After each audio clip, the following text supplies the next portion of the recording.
From the Denver Broncos Media Center, welcome to Broncos Country Tonight. Welcome to Broncos Country Tonight as we discuss what has become a really big topic in Broncos Country, and that is the future of Jerry Jeudy. Now, the Broncos, of course, are going to have to make a decision on his fifth-year option coming up this offseason, and coming off of a 3-touchdown performance, among other really impressive stats he's put up over the course of the year, and we'll get to those in just a second. The question has come up, all right, what does this look like going forward? Do you have the mindset of fifth-year option, or do you think even extension possibly, and maybe avoid all of that? Ben, what do you think? I think you use a fifth-year option. I think you keep him hungry. He hasn't proven it in consecutive years, and I think that's what you need. I think he needs to prove it down the stretch this year. Then you pick up the fifth-year option. You keep him hungry for another season. And I think at that point you can make an informed decision. And at that point, you've got some flexibility. The Cortland and Tim contracts, you're suddenly on the right side of as an organization. There's greater cap flexibility because the first year of the Russ deals, is out from under you, and so you've got some other you've got some other options at that point. I think that make things a little simpler. So just from a fiscal standpoint and being responsible, it makes the most sense to pick up the fifth-year option. His numbers, and this is from Nick Kosmider in Athletic. He's got a 4.67 yards per route against man coverage, which is number one in the NFL. Mm-hmm. 23.3 yards per reception versus man coverage, also number one. And he's fourth among wide receivers in yards after the catch per reception at 9.83.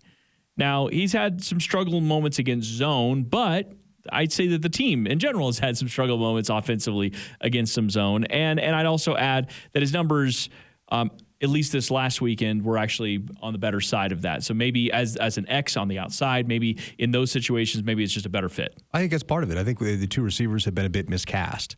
When you were going to run Cortland and Tim on the outside, that was one thing, and Judy on the slot, that was one thing. But when Tim got hurt and that got scrapped, we went with Cortland on the outside, Jerry Jeudy out of the slot, trying to give him free release. Well, actually the skill sets of these two guys, you would say, should have them reversed. Jerry Jeudy, who's got nimble feet and is able to get off the line quick, probably should be over there at the X. And and then you if you get you use Cortland Sutton as kind of a heavy slot, similar to the way Dontrell Inman used to be used for the Chargers. Mike Evans is used for the Tampa Bay Bucks. If you use Cortland Sutton in that role, I think it makes all the sense in the world to kind of make that switch and have those guys do those things, and presents, I think, better targets and better opportunities for both of them. So I think that either this coaching staff or the next, kind of figures out that, hey, we should swap what we're doing with these two guys and maximize their potential. We can get more out of both.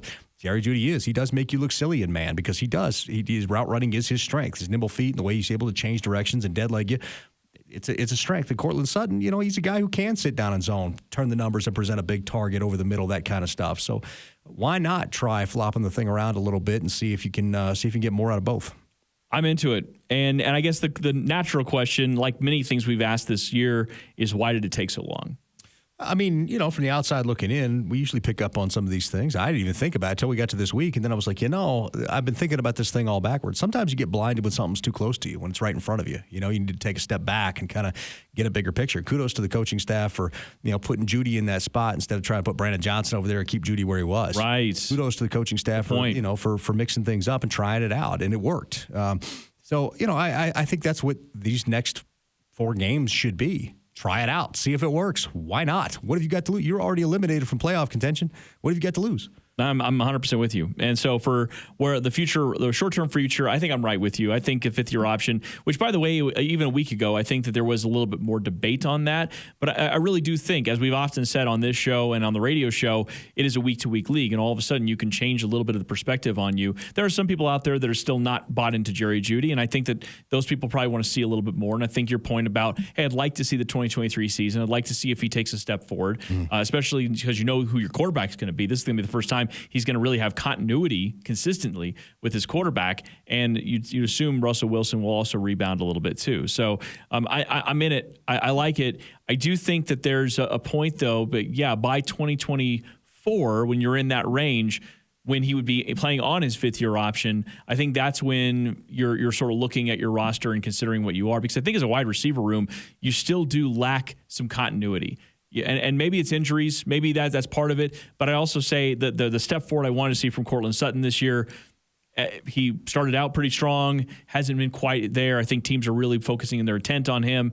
I think Tim Patrick not being out there is significant. KJ Hamler. So I think of all the hopes and dreams we had for this wide receiver room, hasn't really come to fruition. And I, to a certain extent, would hate to just go into next year saying it'll just get better, right?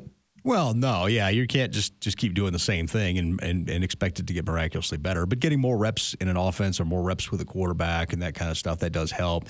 The Walsh rule is if somebody doesn't have by year 3, they're not going to get it. But Jerry Jeudy lost a significant portion of year 2 due to injury, so I'm willing to kind of move the curve on that a little as he seems to be coming alive here at the end of year 3. I want to see consistency down the stretch. I mean, I think you pick the 5th-year option up either way. I think it's a no-brainer, but I want to see consistency down the stretch from him. I want to see him continue to be that guy. And, he got a bit of a reprieve for some emotional on-the-field issue, bumping the ref. He's not going to be suspended for that, but he's going to face some pretty hefty fines. Hopefully these will finally get through because we've had a few maturity issues with Jerry Jeudy, and he's got to clean that up as well. The other part of this, and this isn't the direction I hope it goes, but the other part of this is you do pick up the 5th-year option, and that gives you a little bit more leverage when it comes to maybe a potential trade, right? I mean, the Broncos don't want to be a seller again, but let's just say, for argument's sake, that all your plans are go down the toilet again, right? It all struggles again. And then you're left mid-season again looking at an option where like, okay, how can we add draft capital? And all of a sudden you've got Jerry Jeudy there who probably is at least playing better up to that point. You'd probably like to keep him, but you also think about, okay, we got to make some tough decisions. We're going to maybe resetting several roster positions, and maybe that there's some value there, but the fact that he has another year on the other side of that for a team to control. Yeah, and I think it does. Like I said, it gives you flexibility. You know, picking up that 5th-year option, you still have a franchise tag on the other side of that, too. That's exactly right. Keep him around. So if he does explode onto the scene, you've got other options there as well. I just think that picking up the 5th-year option to me is a no-brainer because it gives you flexibility across the board, whether you want to trade to recoup picks, whether you want to whether you want to try to play him on it, whether you want to try and sign to extension on it, however you want to do it, just gives you the max amount of flexibility. It does. But I'm hoping it works out because I think he has a skill set. He has a skill set that the Broncos don't currently have on the roster and that many teams in the NFL don't currently have. Yeah, and I'd like it to work out for other reasons too. I mean, go back; it's one of the last remaining picks from the Elway era. You know, as far as a first rounder, and those haven't exactly been, haven't exactly panned out in a lot of ways. So it'd be nice to see one actually pan out there. Yeah, that was his last one, wasn't it? Yeah, so that would be a big one. And they went, of course, back to back. KJ Hamler, I think we're at a point now where this last year he's got coming up next year. It's a make or break, really, for his entire career. Can he stay healthy or not? Yeah. He's got to start there before he, proves excellence. So right. But again, he also offers a skill set with his speed and his quicks and his toughness. I mean, when he is on the field, he does put his body on the line for blocking, right? And that's something that I think a lot of these wide receivers could learn a little bit from. For better or worse, that may be something the coaching staff's like, let's not do that so much, when he's out there. So.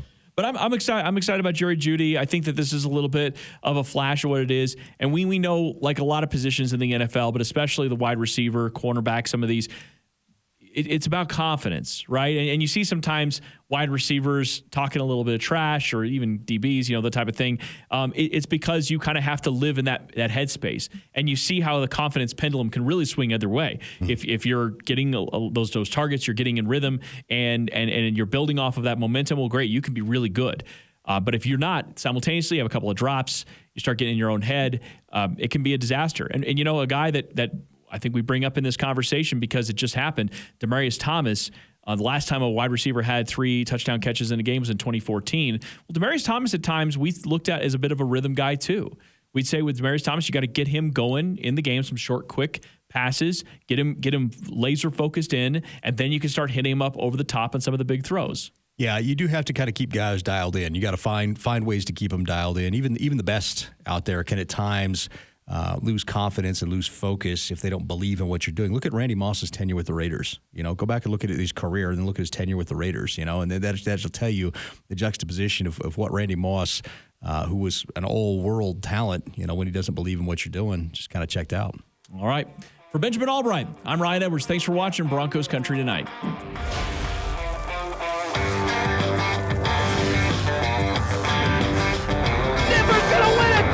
You can stand up and salute in Denver, and you got the world champions that live in your town.